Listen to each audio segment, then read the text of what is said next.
Professor, your mic is muted. Can you hear me? Yeah, now we can hear you. Welcome. Okay, ji. Bismillahirrahmanirrahim. Assalamu alaikum and a very warm welcome from my side. First of all, I would like to thank the ORP organization for inviting me my talk as a keynote speaker. And the topic of my talk is, can you see my screen? Yeah, we can see your slides, sir. Okay. Just a minute, sir. Of course. Sir, is my screen visible now? Yeah, we can see your presentation. Okay, sir. Okay. And the topic of my talk is motivation as a learning tool for the ESL learners, myths and realities. And that is a brief sketch of my talk. Dear audience, you can take a horse to the pond, but cannot make it drink. So it is true to human beings as well. Basically, motivation has been derived from a Latin word motivus.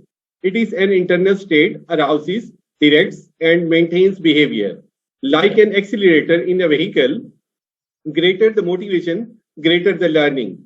So motivated behavior is a goal-directed behavior. Basically, motivation activates, maintains, and guides the behavior over the time. Motivation is the main and key factor for learning a second language. Keeping positive attitude and motivation in themselves for learning will surely succeed the ESL learners to attain their goal.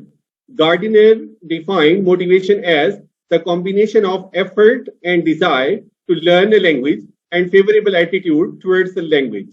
It has a very important role in learning English as a second language successfully. Motivation is a key factor for explaining the success or failure of any difficult activity. Actually, success in the task is due to the fact that someone is motivated. Motivation is a condition that activates and sustains behavior towards a goal. It is a critical to learning and achievement across the lifespan in both informal settings and formal learning environments.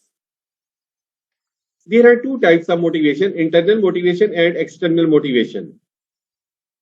Basically, internal motivation arises from a desire to learn a topic due to its inherent interest for self-fulfillment, enjoyment, and to achieve a mastery of a subject.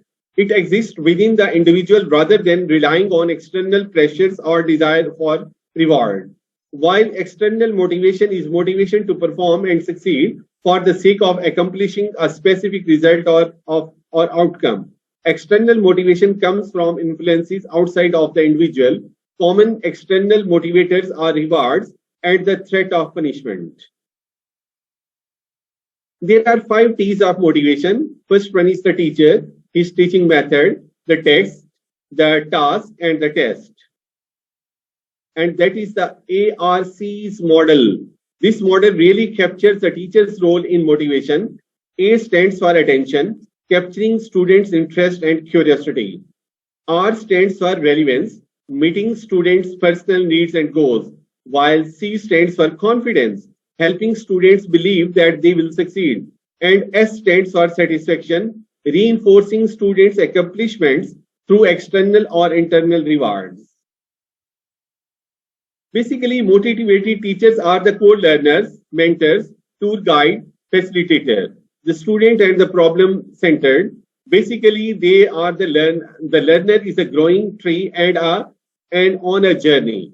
Knowledge is constructed. Many resources, including text and the teacher, authentic, collaborative, real-world tasks, subjective, continual, less formal access, while displaying student ideas, proud and motivated. So these are some kinds of and the characteristics of the motivated teachers.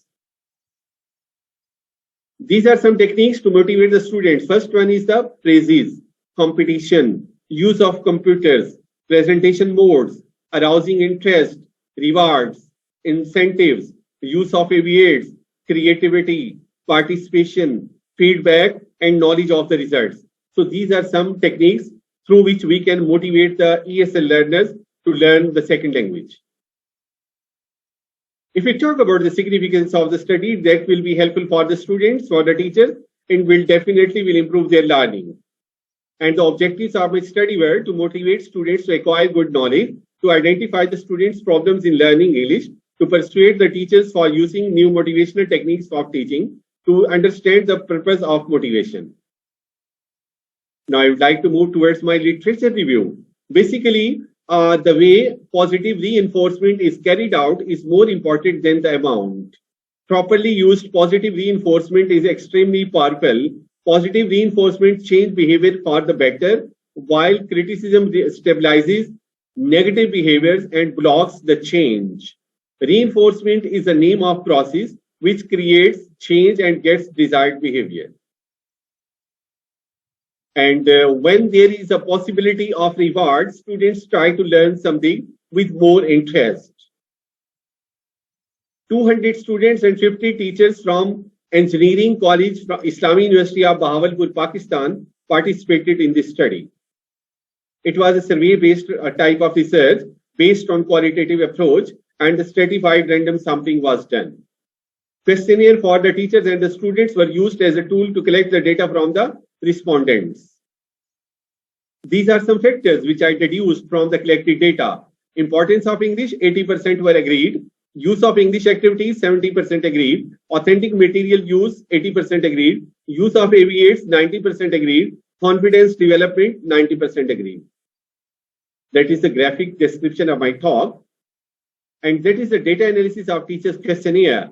Teachers told that use of positive reinforcement is necessary in the class. It also encourages students to participate in the class.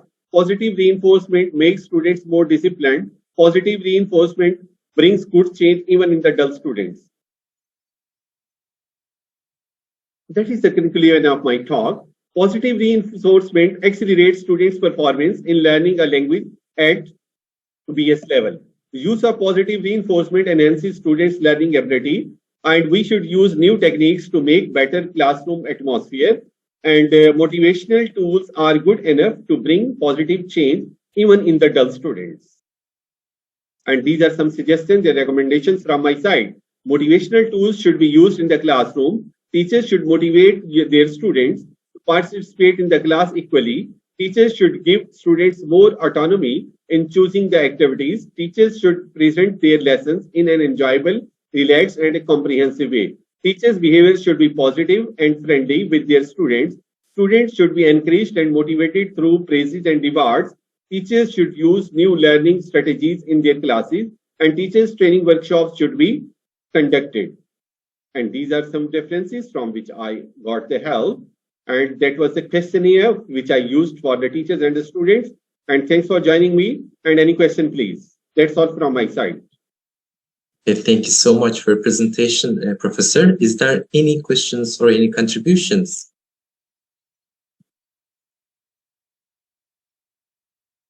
Okay, I think there is no questions for now. Thank you again. Thank you so much, Professor. Correct. Okay, now we will continue with our next guest speaker.